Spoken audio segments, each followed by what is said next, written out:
새롭게 일어나신 성도 여러분들 환영하고 축복합니다. 함께 찬송가 482장 찬양하시겠습니다. 482장입니다.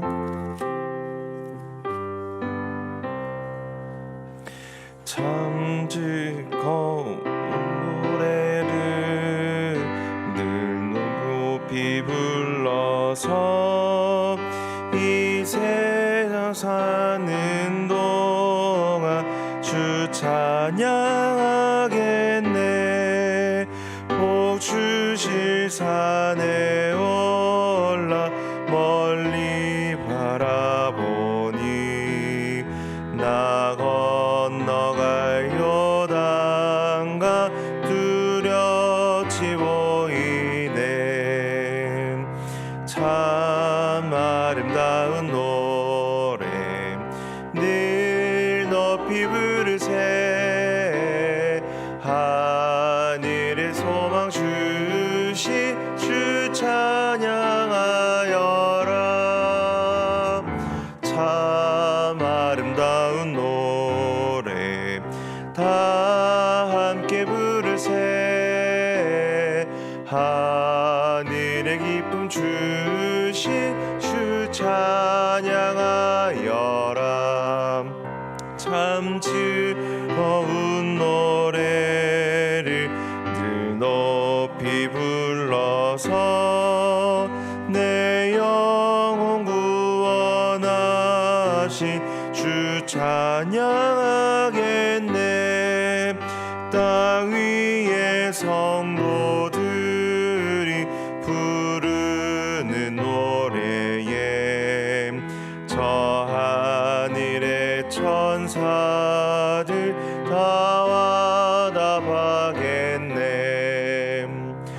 참 아름다운 노래 늘 높이 부르세. 하늘의 기운 주시 주 찬양합니다.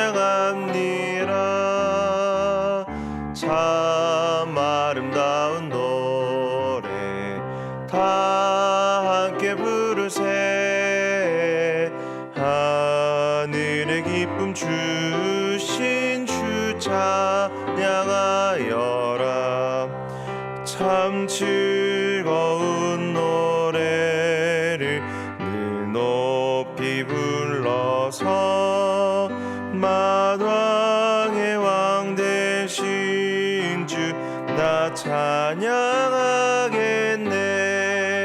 거룩한 하늘 노래 들려올 그때에 참 그립던 주님을 반가이 대하리. 참 아름다운 노래 늘 높이 부르세.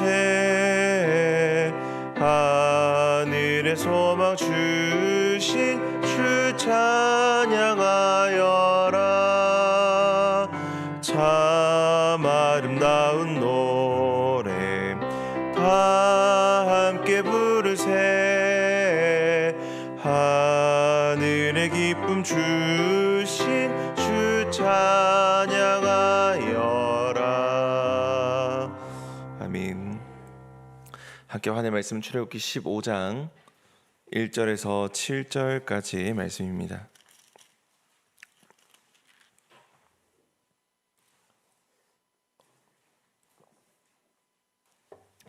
출애굽기 15장 1절에서 7절까지의 말씀입니다. 우리 한 절씩 교도하고 7절 말씀은 함께 읽도록 하겠습니다. 제가 먼저 1절 말씀 읽겠습니다.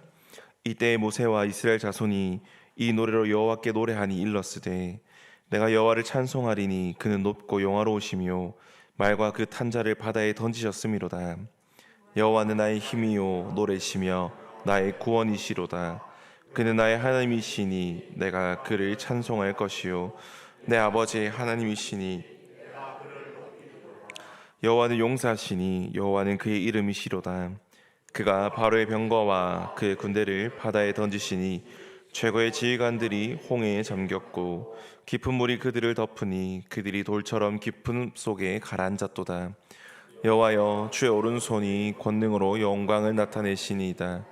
여호와여 주의 오른손이 원수를 부수시니이다. 주께서 주의 큰 위엄 함께 읽겠습니다. 주께서 주의 큰 위엄으로 주를 거스르는 자를 엎으시니이다. 주께서 진노를 발하시니 그 진노가 그들을 지푸라기 같이 사르니이다. 아멘. 우리가 오늘 함께 본 이 출애굽기 15장 앞장인 출애굽기 14장에는 하나님께서 이루시고 또 하나님만이 하실 수 있는 홍해가 갈라지는 사건, 그리고 그 홍해를 건넌 이스라엘 백성들의 모습이 기록되어 있습니다. 그리고 오늘 함께 읽은 이 15장의 말씀은 그 하나님의 역사하심을 경험한 백성들의 반응이 기록되어 있습니다. 이 새벽에 이 출애굽기 15장 말씀을 함께 살펴봄을 통하여서 이들이 어떻게 반응하고 어떤 고백을 하는지, 또 이들의 반응과 고백을 받으시는 하나님은 어떤 분인지를 발견하고 우리 또한 이러한 고백들을 하는 그런 시간이 되기를 간절히 소망합니다. 먼저 살펴볼 것은 우리는 은혜를 잘 잊는다라는 것입니다. 1절 말씀 보면 이렇게 말씀합니다. 이때 모세와 이스라엘 자손이 이 노래로 여호와께 노래하니 일렀을 때 내가 여호와를 찬송하리니 그는 높고 영화로우시며 말과 그 탄자를 바다에 던지셨음이로다. 아멘. 이스라엘 백성들이 애굽을 탈출합니다. 10가지 재앙을 맞이하고 10가지 재앙을 통하여서 그들이 드디어 애굽을 탈출하게 됩니다. 그들이 기쁜 마음을 가지고 애굽을 탈출하여서 그들이 하나님께서 약속하신 가나안 땅으로 갈 때에 그들에게 가장 먼저 그들을 맞이한 것이 바로 홍해입니다. 그들의 눈앞에 홍해가 펼쳐져 있고 어떻게 하면 건너갈 수 있을까를 고민하던 시기에 바로의 군대가 쫓아옵니다. 이 세상에서 가장 강하다고 생각했고 도저히 이길 수 없을 것 같던 그 애굽의 군대가 쫓아왔을 때에 그 이스라엘 백성들의 마음에는 말 그대로 죽음에 의한 두려움이 찾아왔을 겁니다. 그럼에도 불구하고 그들을 하나님께서 밤새도록 지킵니다. 성경에 보면 홍해가 밤새도록 동풍이 불어 갈라졌다라고 기록되어 있습니다. 그 말은 이 애굽의 군대가 쫓아왔을 때 이후부터 그 홍해가 갈라지는 그 시간까지 하나님께서 그들을 지키셨다라는 것입니다. 하나님께서 그들을 밤새 지키시고 그들을 가로막았던 홍해가 갈라지고 이스라엘 백성들이 그 홍해를 건넙니다. 이 세상에서 있을 수 없는 바다가 갈라지는 일이 일어나고 그 바다를 건너옵니다. 심지어 애굽의 군대가 쫓아왔을 때에 그 바다가 다시 원래의 상태로 돌아가며 애굽의 군대가 다 무너지는 것을 바라봅니다. 그런데 참 안타까운 것은 그들이 경험했던 이 구원의 감격, 하나님의 역사하심의 감격이 오래 가지 않는다라는 것입니다. 우리가 오늘 살펴본 출애굽기 15장 21절 이후의 말씀들을 보면 이 이스라엘 백성들이 다시금 원망하고 다시금 하나님께 불평하고 다시금 그들의 두려움이 등장하는 그런 장면들이 나옵니다. 왜 그렇습니까? 우리는 은혜를 빨리 잊어버리기 때문입니다. 사람은 은혜를 경험해도 그 은혜를 고백하지 않으면 금방 잊어버리기 때문에 하나님께서 홍해를 건넌 이후에 이스라엘 백성들에게 반응하게 하십니다. 생각해 보십시오. 우리의 삶에도 기쁠 때가 있고 감사할 때가 있습니다. 누군가의 도움으로 어려움을 넘기기도 하고 예상치 못한 은혜를 경험하기도 합니다. 그런데 그 은혜를 우리가 평생 붙들고 살아갑니까? 그 감사함을 평생 고맙게 여기며 살아가나요? 처음에는 감격합니다. 처음엔 감사하다 하지요. 하지만 시간이 지나면 어떻습니까? 그 감격은 흐려지고 감사는 어느새 익숙함으로 바뀌고 결국 당연한 것처럼 여기게 됩니다. 왜냐하면 사람은 경험으로만 기억하는 존재가 아니라 반응할 때 기억하는 존재이기 때문입니다. 성도 여러분, 사람은 은혜를 경험했다고 해서 자동으로 그것을 오래 붙들고 살아가지 않습니다. 기억하려고 하지 않으면, 또한 고백하지 않으면, 반응하지 않으면 금세 잊어버립니다. 그래서 하나님께서는 홍해를 건넌 이스라엘 백성들에게 단순히 그들이 살아났다, 하나님께서 도우셨다, 하나님께서 하셨다라는 것을 경험하고 감격하는 것에서 끝나지 않고, 그 사건 앞에서 그들의 입술을 열고 그들의 마음과 생각을 다하여서 그들의 믿음을 그들의 입술로, 그들의 몸으로 반응하게 하시는 것입니다. 찬양하게 하시고 고백하게 하시고 하나님을 기억하게 만드신 것입니다. 성도 여러분, 감사는 고백할 때 기억에 남습니다. 찬양할 때 마음에 새겨지고, 간증할 때 하나님께서 하신 일이 흐려지지 않습니다. 그래서 하나님은 홍해 이후에 모세와 백성들을 하여금 노래하게 하신 것입니다.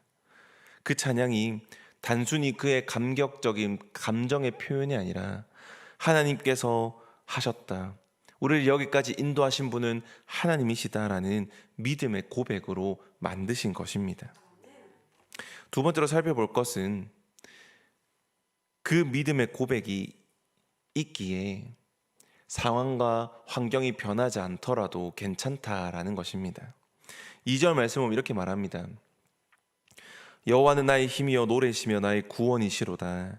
그는 나의 하나님이시니 내가 그를 찬송할 것이요 내 아버지의 하나님이시니 내가 그를 높이리로다. 아멘. 오늘 이 모세의 노래, 또 이스라엘 백성들의 고백을 바라보면서 우리가 기억해야 할 것은 이 이스라엘 백성들은 광야에 있다라는 것입니다. 하나님께서 약속하신 가나안 땅에 들어간 것 아닙니다. 모든 문제가 해결된 것도 아니죠. 이제 막 이 하나님께서 약속하신 그 가나안 땅으로 가는 여정의 시작을 한 것입니다. 이제 홍해를 건너는 것입니다. 그들은 앞으로 광야를 만나야 했고 앞으로 가야 할 길이 많이 남았습니다. 그럼에도 불구하고 그들은 하나님을 찬양합니다. 왜 그렇습니까? 환경보다, 상황보다 하나님이 더 크신 분을, 더 크시다라는 것을 그들이 보았기 때문입니다. 이스라엘이 믿음의 고백을 할 때, 모세가 고백을 할 때에 그들을 가로막는 바다가 없어졌음을 고백하지 않습니다. 오히려 하나님이 어떤 분인지, 하나님께서 누구신지, 하나님이 어떤 일을 하셨는지를 노래하고 고백합니다. 진짜 신앙은 여기서 드러납니다. 상황이 좋아졌다고 찬양하는 것이 아니라, 환경이 좋아졌다고 찬양한 것이 아니라 상황 가운데서도 하나님을 보기 때문에 찬양하는 것입니다. 성도 여러분, 우리가 살아가다 보면 상황은 그대로인데 마음이 달라지는 순간들이 있습니다. 환경은 변한 것이 없는데 다시 일어설 힘이 생겨날 때가 있습니다. 왜 그렇습니까? 문제가 사라져서가 아니라 그 문제 속에 함께 하시는 하나님을 바라보기 때문입니다. 베드로가 물 위를 걸을 수 있었던 이유는 파도가 잠잠했기 때문이 아닙니다. 그가 평지를 걸었기 때문이 아닙니다. 예수님을 바라보고 있었고 예수님이 그의 앞에 있었기 때문입니다. 그리고 반대로 그가 파도를 보기 시작했을 때 두려움이 밀려왔고 결국 흔들려서 그는 빠지고 맙니다. 우리의 신앙도 마찬가지일 것입니다. 문제만 바라보면 두려워지고 현실만 바라보면 원망이 나옵니다. 하지만 하늘만 바라보면 아직 광야 한가운데 있더라도, 앞으로의 광야가 찾아올지라도 찬양할 수 있게 되는 것입니다. 어떤 분들이 이렇게 말합니다. 목사님, 지금 제 상황은 찬양이 나올 형편이 아닙니다. 제가 가지고 있는 현실은, 제가 가지고 있는 어려움은 찬양과 거리가 멉니다. 맞습니다. 우리의 인생은 노래와 거리가 멀지요. 노래보다는 한숨이 더 나오고 기도보다는 눈물이 먼저 나오고 하루를 버티는 것이 힘겨운 순간들이 참 많이 찾아옵니다. 그런데 오늘 본문은 우리에게 말합니다. 찬양은 그런 어려움과 힘듦과 상황과 환경이 변해서 모든 문제가 끝난 사람이 찬양하는 것이 아니라 하나님이 여전히 나의 구원이심을 믿는 자가 찬양하는 것임을 말입니다. 그래서 찬양은 단순히 기분이 좋아서 부르는 노래라기보다는 하나님이 여전히 나와 함께 하신다. 하나님께서 나에게 이런 일들을 하셨고 앞으로 이런 일을 하실 것이라는 기대의 믿음의 고백인 것입니다. 바라기는 저 여러분들의 삶에 이런 찬양의 고백이 회복되기를 소망합니다. 상황이 좋아져서 하나님을 높이는 것이 아니라 아직 광야에 있을지라도 하나님께서 나의 힘이요 나의 노래시며 나의 구원이십니다라는 이런 믿음의 고백이 있기를 간절히 소망합니다. 마지막으로 이러한 믿음의 찬양, 공동체 안에서 함께 해야 한다라는 것을 우리가 살펴보기를 소망합니다. 오늘 본문 읽진 않았지만 20절과 21절 말씀을 이렇게 말합니다. 아론의 누이 선지자 미리암이 손에 소고를 잡음에 모든 여인도 그를 따라 나오며 소고를 잡고 춤추니 미리암이 그들에게 화답하여 이르되 너희는 여호와를 찬송하라. 그는 높고 영화로우심이요 말과 그 탄자를 바다에 던지셨음이로다 하였더라. 아멘. 20절 21절을 보면 미리암과 여인들이 함께 춤추며 찬양합니다. 이 장면은 굉장히 중요합니다. 구원의 문제가 어떤 개인의 한 명의 감정으로 끝나지 않고 함께 춤추는 공동체의 고백이 되었음을 이야기하는 것입니다. 신앙은 혼자 기억하면 약해지지만 함께 고백하면 견고해집니다. 그래서 하나님께서는 이스라엘 백성들에게 신앙의 공동체를 주셨고 함께 지킬 수 있는 절기를 주셨고 함께 할 수 있는 율법을 주셨습니다. 또한 함께 찬양하고 제사 드리며 하나님을 계속해서 되새길 수 있는 그러한 장치들을 마련하셨죠. 특별히 이 교회 공동체 안에서 이런 믿음의 고백이 살아있는 공동체는 쉽게 무너지지 않습니다. 함께 은혜를 기억하는 공동체는 어려움 속에서도 다시 하나님을 바라보기 때문입니다. 한 사람의 간증이 낙심한 누군가를 일으키고 한 사람의 찬양이 무너진 마음에 다시 믿음을 심어줄 수 있기 때문입니다. 그래서 악한 영들은 공동체를 무너뜨리려고 하고 또한 이 무너뜨리기 전에 먼저 침묵하게 합니다. 은혜를 말하지 않도록 말하고 감사를 잃어버리게 만들고 하나님을 함께 바라보지 못하도록 만듭니다. 그러나 성도 여러분, 하나님이 일하신 이야기가 있는 공동체는 강합니다. 함께 울고 함께 기도하고 함께 찬양하며 하나님의 은혜를 함께 기억하는 공동체는 쉽게 무너지지 않습니다. 바라기는 우리 교회가 그런 공동체가 되기를 소망합니다. 단순히 예배만 드리는 공동체, 단순히 주일에 오고 가는 공동체가 아니라 하나님 우리 가운데 살아 역사하신다라는 믿음의 고백이 있는 공동체, 이런 믿음의 고백이 넘쳐나 함께 찬양하고 함께 춤추고 함께 주님을 높이는 그런 공동체가 되기를 축복합니다. 말씀을 정리하겠습니다. 많은 사람들은 홍해를 건너는 것을 중요하게 여깁니다. 하지만 성경은 홍해를 건넌 이후도 중요하다라고 말합니다. 왜냐하면 사람은 구원받은 이후에 하나님을 잊어버릴 수 있기 때문입니다. 홍해를 건넜던 이스라엘은 이후 광야에서 흔들렸고 불평했고 원망했고 두려워했습니다. 은혜를 경험했지만 그 은혜를 기억하지 못할 때 믿음이 흔들립니다. 그래서 하나님은 찬양하게 하셨고 기억하게 하셨고 공동체를 주셔서 함께 고백하게 하셨습니다. 하나님이 어떤 분인지 끊임없이 붙들게 하셨습니다. 성도 여러분, 우리의 삶을 돌아보면 하나님이 분명히 함께 하셨던 순간들이 있습니다. 넘어질 뻔한 순간들을 붙들어 주셨고 길이 보이지 않을 때 인도해 주셨고 눈물 속에서도 살아가게 하셨습니다. 그런데 시간이 지나면 우리는 너무 쉽게 잊어버립니다. 은혜를 당연하게 여기고 문제만을 다시 바라보며 두려워합니다. 그래서 오늘 말씀 우리에게 다시 묻습니다. 너는 하나님이 어떤 분인지를 기억하고 있느냐? 너의 주변에 믿음의 고백을 할 수 있는 공동체가 있느냐? 바라기는 오늘 말씀 앞에서 하나님이 어떤 분인지, 내 삶에 어떠한 역사를 보이셨는지, 하나님이 누구신지를 다시 한번 기억하게 되기를 소망합니다. 또한 우리의 삶을 여기까지 인도하셨던 그 은혜를 나눌 수 있는 믿음의 공동체 안에서 함께 믿음을 고백하게 되기를 간절히 소망합니다. 그래서 이 모세가 고백한 것처럼 여호와는 나의 힘이요 나의 노래이시며 나의 구원이십니다라는 이 믿음의 고백이 끊임없이 우리의 입술을 통하여서 고백되고 찬양되고 증거되는 이런 놀라운 역사가 저 여러분들에게 있기를 간절히 소망합니다. 함께 기도하겠습니다. 사랑의 주님, 감사합니다. 새벽을 깨우시고 주님의 전으로 우리를 부르시고 하나님 앞에 우리를 이끌어 주셔서 참 감사합니다. 하나님, 이 새벽에 주님께서 주신 말씀을 살펴봅니다. 하나님, 우리가 하나님 은혜를 경험하고 하나님의 역사하심을 경험한 이후에 하나님을 찬양하는 자가 될 수 있도록 은혜를 베풀어 주시옵소서. 하나님을 잊지 않도록, 하나님을 끊임없이 기억할 수 있도록, 우리의 삶에 하나님이 어떤 분인지, 우리의 삶에 하나님이 누구신지를 끊임없이 기억하고 그 하나님을 찬양하고 믿음의 고백을 할 수 있는 저희가 될 수 있도록 은혜를 베풀어 주시옵소서. 또한 이런 믿음의 고백을 나눌 수 있는 공동체와 교회를 허락하심에 감사함을 드립니다.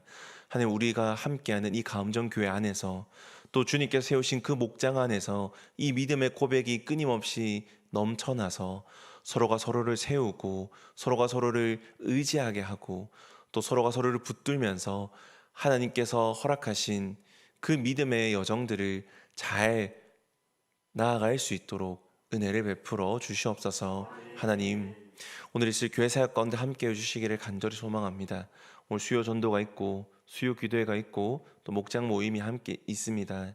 하나님, 복음을 전하는 이들에게 은혜를 베풀어 주시고 많은 사람들을 만날 수 있는 만남의 은혜도 더하여 주시고 그들에게 하나님의 복음을 전할 수 있는 담대함도 더하여 주시고 그들의 입술을 주장하셔서 하나님의 복음을 잘 지혜롭게 또 그들에게 전할 수 있는 은혜를 베풀어 주시옵소서. 또한 함께 기도의 자리로 나아갑니다. 하나님, 예배드리고 찬양하고 기도하는 그 자리에 힘쓸 수 있도록 은혜를 베풀어 주시고 함께 기도하고 함께 주님의 역사하심을 경험하면서 하나님께서 말씀하신 믿음의 공동체가 무엇인지, 하나님께서 살아 역사하시는 예배가 무엇인지를 경험하는 시간 되게 하여 주시고 또한 이후에 목자 모임 가운데 함께 하여 주셔서 하나님께서 세우신 그 사명을 감당하는 목자들에게 은혜의 시간, 충전의 시간들이 될 수 있도록 하나님께서 은혜를 더하여 주시고 특별히 목자들을 붙들어 주셔서 하나님께서 주신 사명을 잘 감당할 수 있도록 각자의 삶에 복의 복들과 은혜를 더하여 주시옵소서. 하나님, 우리가 각자의 기도의 제목대로 나아가고자 합니다. 하나님, 은혜를 베풀어 주시고 하나님께 온전히 기도할 수 있도록 은혜를 베풀어 주시고 하나님과 만남의 시간들에 집중하며 하나님께 온전히 우리의 모든 기도의 제목들을 내려놓게 하여 주시옵소서. 감사드립니다. 예수님의 이름으로 기도드렸습니다. 아멘. 우리 각자의 기도의 제목들로 나아가겠습니다.